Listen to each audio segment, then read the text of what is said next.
Well, welcome everybody. Today we are at the world famous Pool Bar Gyms with the all-star lineup. I have Robert Moose Rini, owner of Island Remax Realty, Bland Kaiser, local for your whole life? His whole life, a real local here, guys. You don't find many that are born and raised here. And Alan Perry, who is in a runoff for the mayor of Hilton Head coming up next week, Alan? Yep, next Tuesday. So I really appreciate you guys coming out today, and we're just going to have a few questions, see what Alan's position is on a few of the ideas that we'd like to see brought into place with our next mayor in place. So Alan, as far as some of the the challenges facing Hilton Head right now, us in the real estate business, including yourself doing mortgages, and myself in the restaurant business, Moose previously being in the restaurant business, the affordable housing situation, that's a big concern of mine. I'm finding it very difficult to be in the restaurant business these days. Have you got any views on that and any ideas? Yeah, absolutely. So we are at a crossroads. We are short employees, and we're short employees because we don't have the available housing for employees. I've tagged it as Islander housing, because there's misconceptions with different words that you utilize for housing. And I like to tell people and remind people that when Hilton Head was first developed, Lawton Woods, Bay Pines, Point Comfort, Holiday Homes at Folly Field, Windflower and Hilton Head Plantation, this was all employee housing. So we've always had it. But over the past 3 years, it's changed a lot, right? The available housing is down because of people utilizing. People are living here full time. There were short-term rentals or long-term rentals before. But from a standpoint of the town, the town is currently working on a project at North Point Tract, which is next to the post office on the north end. Yep. And it's the first endeavor into public-private partnership. The town does not need to be in the business of housing. Doesn't need to have a management role, but it needs to have a play in it that allows concessions to the developers to be able to come in, whether it's funding or land or whatever it is, but they've got to have a hand in it to make it happen. Okay. That development you're talking about, I think Mark Orlando is behind that. That's correct. Our town manager. Yes. I think having him in place, he's certainly helping the situation and spearheading the movement forward for us. Me personally, I'd just love to really see some aggressive moves in that department, because, a lot of the people, it's a tough issue, because, we're all very much in love with how Hilton Head looks, and affordable housing, islander housing, whatever we want to call it, typically isn't the most beautiful setup. But, with Mark's vision, it's going to be very interesting to see what this development looks like. But I have a feeling it's going to look pretty good. Without a doubt. The elements that they're talking about having there, some environmental elements, gardens, solar panels, these different things to make it a more unique place. About 125 homes or properties or so, but we'll find out more in the beginning of the year.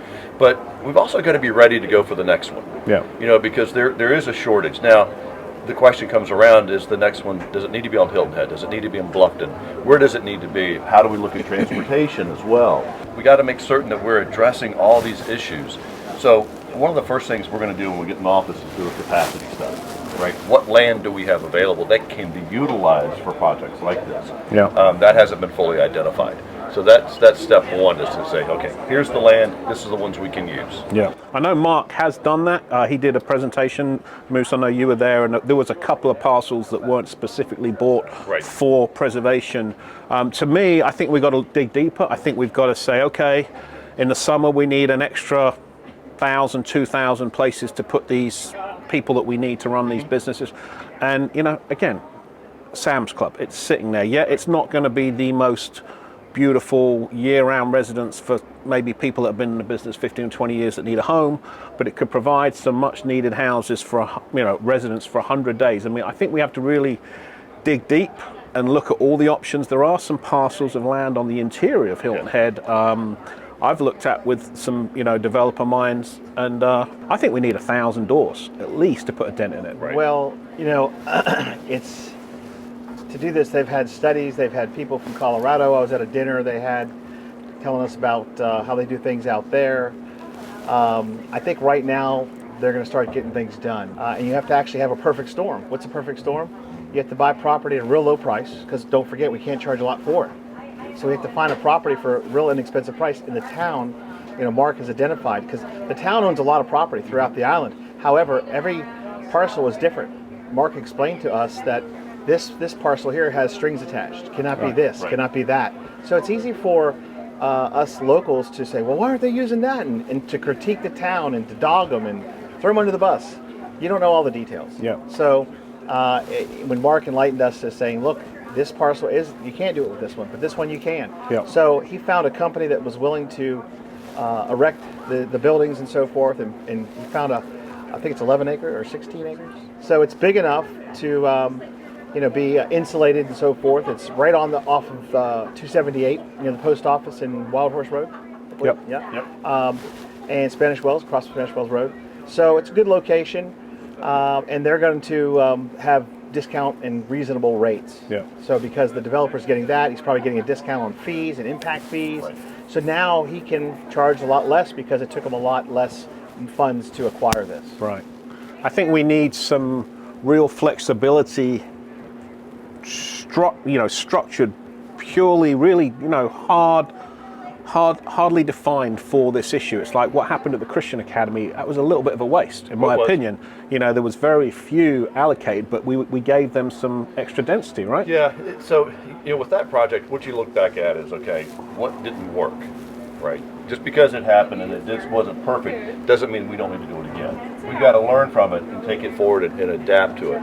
But, there are private developers that are looking to come in and do some things, and that's ideal. Yeah. And when we have private money come in, then we have to have an LMO that is a little bit flexible to allow some of these things to happen. So, you mentioned earlier the Sam's Club. Well, when we take a look at the LMO, it's going to be all about the redevelopment of those unutilized buildings. Yeah. Not just there, but in many places. You look at Northridge, you look at Port Royal Plaza, you look at Matthews Drive, and you go, how cool would it be to have a promenade type area that's a walking district? You live upstairs, you work downstairs, you ride your bike, you have public transportation that comes by. So those are the kind of things that we need to look at to make certain that we're addressing all the needs and servicing everybody. Yep. And you as mayor, you work pretty well with Mark? Work great with Mark. I've known Mark for probably 17 years. Yeah, I think that's important. It is very important.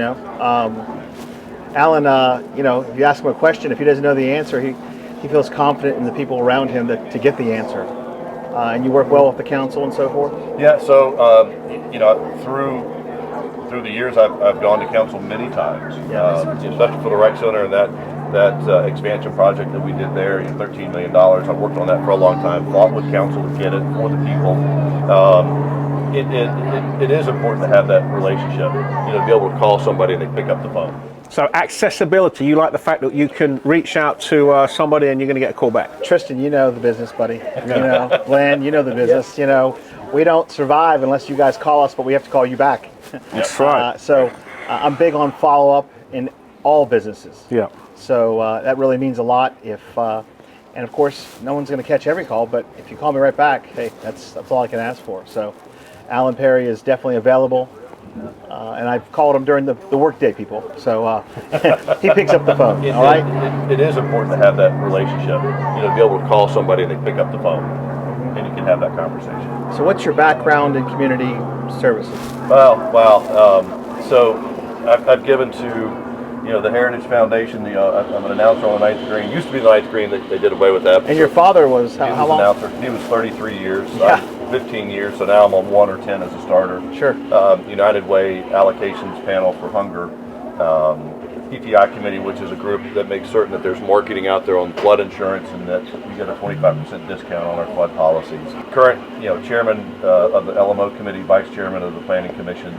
Island Rec Center, been on that board since day one. My dad was a founder along with Brian Carmine of the Island Rec Association. St. Patrick's Day Parade. That's huge. Yeah, it's huge. And we started off with we were losing money every year on that, and now it has a strong economic impact of about $2.5 million for that day. Yeah. So a lot of different organizations, and that's important to have that experience. Yes. Because you know the island, and you know the people of the island, and you know what they're looking for. Well-rounded. Yeah. What do you see as some other challenges that might be we'd be facing as an island? Yeah, absolutely. So, I said this 4 years ago when I ran, and they're working on it, but not at a fast enough pace, and that is stormwater management. We've got an infrastructure that's almost 60 years old. Right. And we had a rain event last week that came through, and I was looking at some pictures on social media, and you could see that there was flooding around the island. So we've got to address the stormwater management. We got to make certain that the drainage are run properly, both inside the gates and outside of the gates, and have it a unified program that keeps us here. The beauty is what brought us here, but the infrastructure is what keeps us here. So that's another big thing. We're going to do some beautiful stuff, but there's some ugly things that we have to tackle as well. Well, I'll just say, as a resident of Sea Pines, we had to tackle that same issue. That infrastructure had decayed, and Sea Pines did a tremendous effort. Not only the owners, but the owners of the resort, and the property owners. It's paying dividends already. It does. All right, guys, thanks for joining us. Get out and vote. Get out and vote. When is it, Alan? When is it? So Tuesday the 22nd is day of voting, and it's just one vote, so it should be really quick to get in and get out, and you go to your precinct where you voted before. Fantastic. Excellent. Tuesday. Well, good luck, brother. All right, thank you. You got my vote. Appreciate it. All right. Thanks, Alan. Thank you. Thanks for joining us today. We'll catch you next time. Hey guys, we're out here at the new Coast office. It's Painkiller Friday, but we don't have painkillers because we are in the new office, and I'm with Joanne Oreshak, who is running for mayor in a runoff next week, and we have Brian Kaiser back with us. We wanted to have a chat with Joanne today about her views, what she's got going on with her ideas for the town. We were just interested to hear her views on a few things and put it out there for you guys. So Joanne, how are you? I'm well, and thank you for the invitation today. You're welcome. I appreciate it. Yeah, so there's a big race coming up? Oh, yeah. A runoff. A runoff. Yeah. It's been going for some time now. We filed back in August. Actually, I think my opponent may have filed sooner. Right. We've attended many forums, many meet and greets, and we've laid out our platforms, and we're finally coming down to our final home stretch here. And so voter turnout has been excellent from what I've been hearing. Yep. It began Wednesday of this week for early voting, went Thursday, and then today's the last day. And then, of course, Tuesday, the 22nd, voting will run from 7 a.m. to 7 p.m. and it will be a wrap. And voters will have decided who their next mayor will be. That's right. So what inspired you to jump in and get in the race? I've been here for 20 years. I've raised my family here. Tristan and I actually lived near each other. We were neighbors some years back. And we love this place. We chose Hilton Head Island. We chose to move here from the Philadelphia area, 20 years ago. It's a special place to us. I've been looking for another opportunity to serve, and I served on our Beaufort County Board of Education for 8 years, 2 consecutive terms, and I wanted to bring that experience to another opportunity in leadership. I'd been studying our town council. I'd been attending meetings and standing committee meetings as well, working for an outfit called Low Country Inside Track. And it's a subscription-based business where we attend all the government meetings and we produce a weekly government report for our client list, our subscribers. So not only did I have a good handle on local issues, but on regional issues as well. So I thought all of those things combined, I would step into the race. So you studied the town council, and what improvements do we need to make? Well, the town council itself, if that's what we're talking about, is as strong as the sum of its parts. And each individual representative brings their talents or their skill set to the table. Obviously, we're going to have 3 senior council members, 4, since Tammy Becker won her bid. We're going to have 4 senior council members serving, which will be beneficial, obviously, whenever you have a turnover of some kind. I watch the dynamics of our town council very different than, say, compared to how our school board relates to one another or our county council. There's a lot of 7-0 votes, not a lot of dissenting votes on our council, and that's okay. That means that a lot of the vetting has been done beforehand, probably at the committee level. But occasionally, you'll have someone push back on an issue, and I don't think there's anything wrong with that. I think dissenting is good when it reflects the wishes of each council member's respective constituency. So they operate well as a group, I thought. Well, that experience you have is obviously very valuable. As far as some of the current issues out there, one of the big issues for us as locals that live here is the housing situation. Affordable housing's become a massive problem for the businesses here. Yes. And I was interested on your take on that. I know you've probably seen that they've got one neighbourhood in the works, the one up by the post office. It's supposed to be some kind of affordable housing.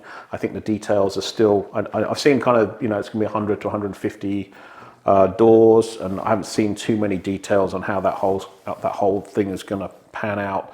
But I'm excited that we're moving in the right direction with that and getting some extra residences, because it's not good that the fire department people, the police people, the health workers, food and beverage, they have to come from so far. So it kind of it makes it a very challenging business climate, as well as for their life, for their quality of life. We don't want them driving in from Pooler and all that kind of stuff. So what's your thoughts on that?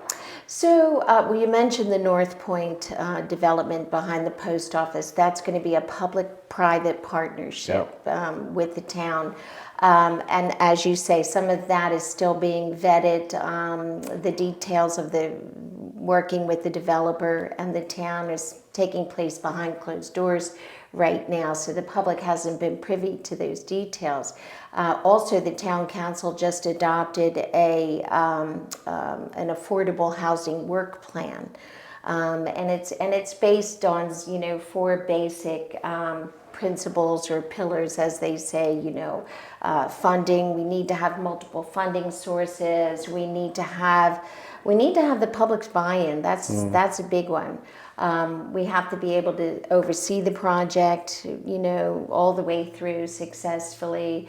So there's a number of factors that we need in place, and if any one of them is missing, that project might not be successful, or at least that's what this plan says. So the town doesn't really have a model yet that they've completed from start to finish as a successful example. So I'm hoping that particular one will prove successful, and then if successful, then we can replicate that in other areas. But are you behind it as an idea, though, to create more doors for the workers? If it's successful. Now, what I would like to see, we have a number of blighted properties on the island, and there's one complex in particular, behind Riley's there near the USCB campus, and I know that a developer has that property and is looking to level it, and then in its place put some student housing as well as workforce housing for some of the workers nearby. But I will tell you that appearing in front of all these groups while we're campaigning, I've also listened. And I know that there's a population out there that would like to see our businesses, like the Sonesta, our resorts, or our Surge Group, or what have you, partner. There's a real push to see our private sector pitch in and support these initiatives, which will, in effect, support their workers. So I think there's a place for that. I know Sea Pines Resort did that complex over there. And it's a model that we can all look at and say, I wonder if we can do more of that. So I think there's opportunities for the private sector alone to do that, and then maybe a few opportunities for the town. We just don't have a lot of land to work with. But I really do feel we need to get a successful model under our belt first. Yeah, I mean, I think one of my struggles with leaning on the private sector is then what happens is it's going to be the big boys that have the deep pockets, the hotels, maybe the Surge Group, maybe Sea Pines that can actually do something like that. Right. And the mom and pops, like the Big Bamboo, and these great little establishment, by the way. these charming little restaurants that create a lot of character on the island. Yes. Or businesses, local businesses. Those are really the I would say they're the engine, but they do give us extra character, and it's very difficult to compete with the big guys. And so, I hate to see it, the kind of island changing, but, we don't want to be run by just a bunch of hotels and a few large restaurant groups. We've got to keep that character there. So, if the town can come up with a plan that does help everybody, yes, that's really, I think, gonna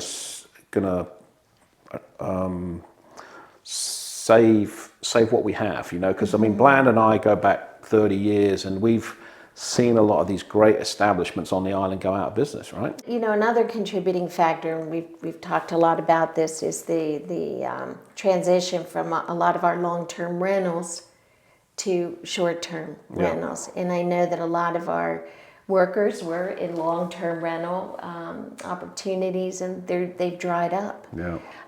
But just as the pendulum swings, perhaps it'll come back the other way at some point in time, and I don't know how to predict that or what would precipitate that.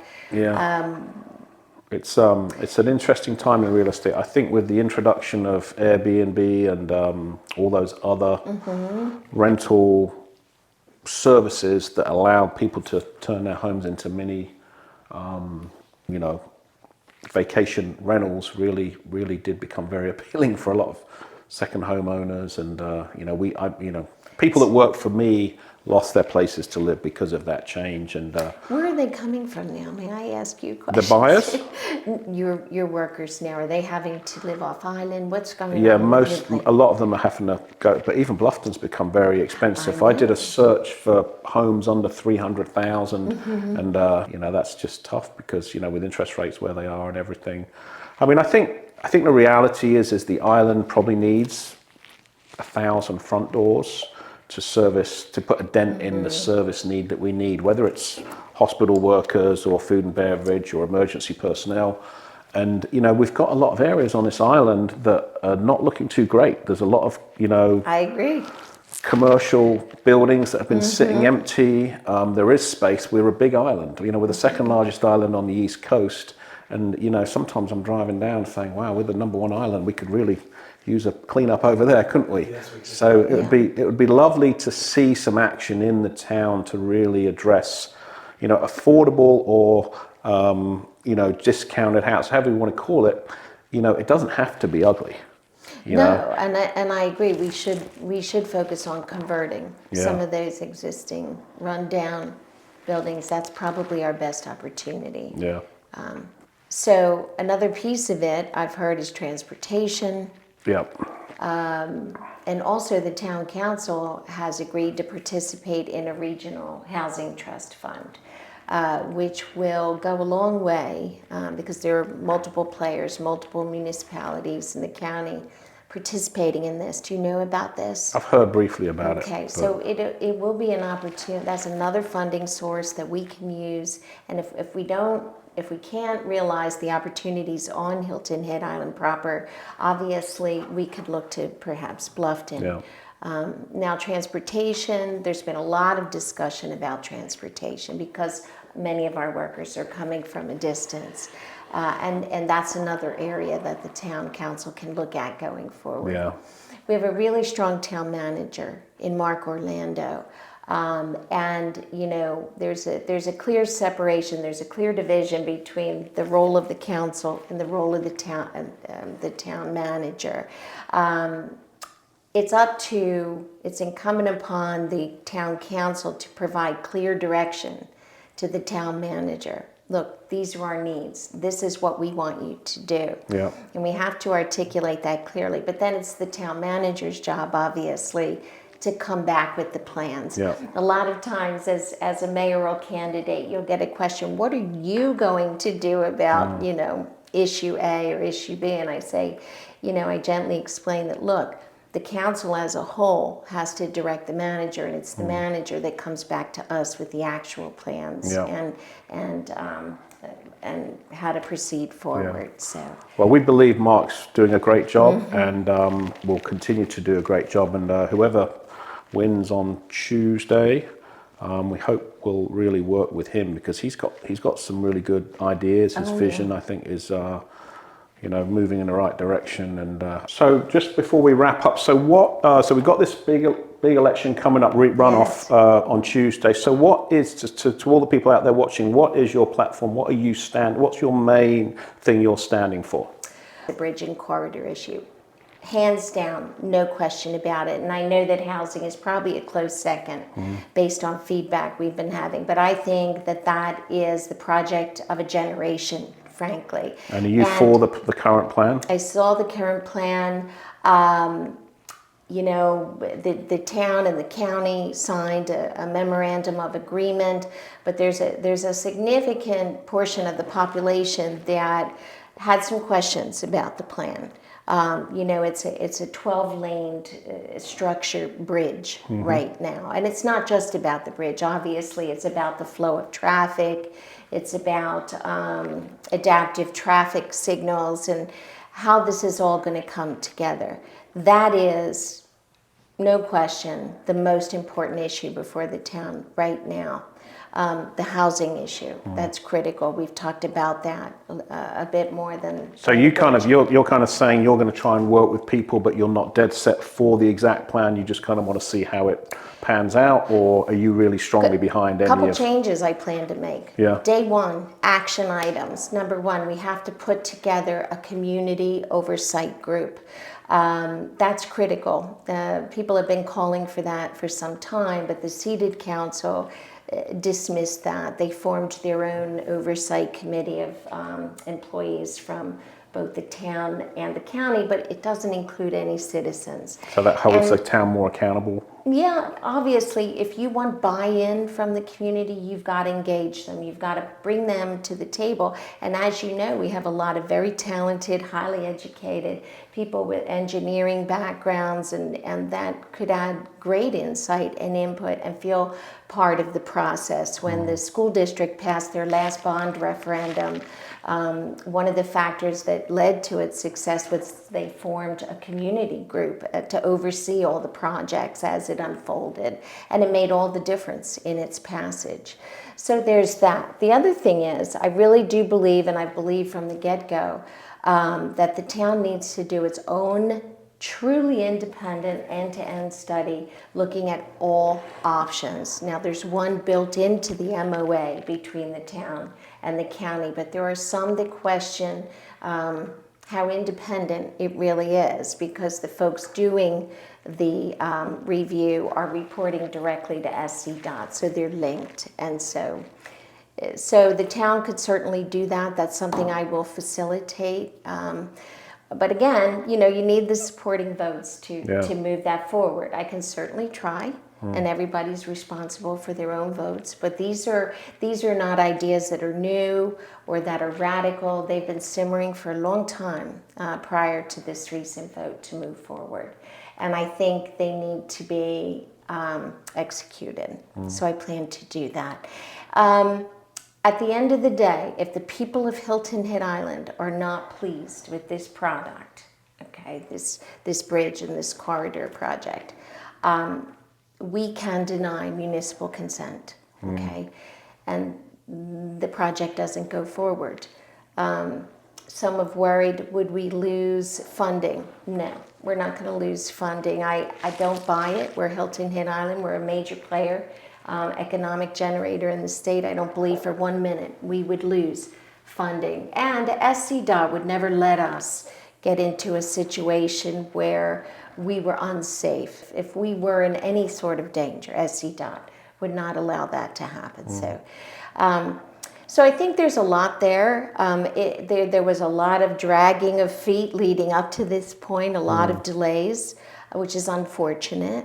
There were a lot of initiatives that were sort of ignored or pushed to the side along the way. But at the end of the day, we just have to get it right. People have a certain vision of what this should look like, And it's not just appearance's sake. It's about the flow of traffic.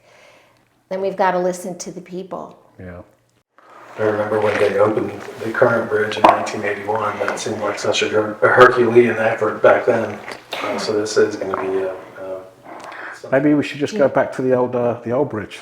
Make everybody wait. Did you remember Martha Baumberger was the mayor then? She was our only female mayor, but she was in office when the Cross Island went in, and evidently, she was supportive of the. Do you remember Martha? No. Okay, so she was evidently in office, and she got a lot of pushback on that, but she kind of held her ground and For the Cross Island? Yes, the Cross Island. People didn't want the Cross Island. Oh yeah. I'll send you a link to her bio. She was an interesting woman, and she really accomplished a lot in her time. So Joanne, you don't know this about me, but my grandfather and his 3 partners founded Pounded Dunes Resort. And then my father and his 2 partners would have been in the mid-'80s. They developed the second half of Hilton Head Plantation, and then early '90s they developed the last large tract of land on the island, Indigo Run. And so there's always been, in my lifetime, a segment of the population of islanders that are, quote unquote, let's burn the bridge. But we've clearly seen during COVID that so many properties, as you mentioned, that used to be rental properties are now primary homes, and if not, they're second homes seasonally or whatever. So I was just curious, what are your thoughts on kind of the change, the paradigm shift that we've seen during COVID as it relates or pertains to this issue of, the balance between residents and guests? Listen, our visitors are our lifeblood. I don't think we want to discourage them at all. They're important to us. COVID was an interesting time. People were able to work remotely. Children were able to be educated remotely. And so what we saw was that people could travel with their family more freely during those lockdown days and come and stay in a short-term rental, for 30 days or less. On the other hand, I have said several times throughout my campaign that I'm not certain that we need to be marketing to the extent that we are right now. We spend, several $1 million a year for our designated marketing organization. And we do have a high number of visitors that are repeat visitors that keep coming back, just like my family did. No one had to market to us. Once we found Hilton Head Island, we just kept coming back. So I think that's an area perhaps maybe we could look at as a new town council. Maybe we could scale back our marketing efforts perhaps. So no, we appreciate our visitors. We don't want them to go away. They're supporting our businesses. They're attending our restaurants. They're important to us, and we value them just as much as we value our residents. Yeah, I mean that's my feeling. That's awesome. Yeah. Well, Joanne, it was lovely speaking with you today. Thank you so much. What a pleasure. And good to see you again. Yeah, good to see you. It's so good to spend time with both of you. Thanks for tuning in. I'm Tristan O'Grady. This is Joanne Oreshak running for Mayor this Tuesday, and Bland Kaiser with Kaiser & Associates. Have a great weekend and happy Thanksgiving. Happy Thanksgiving. Thanks for joining us.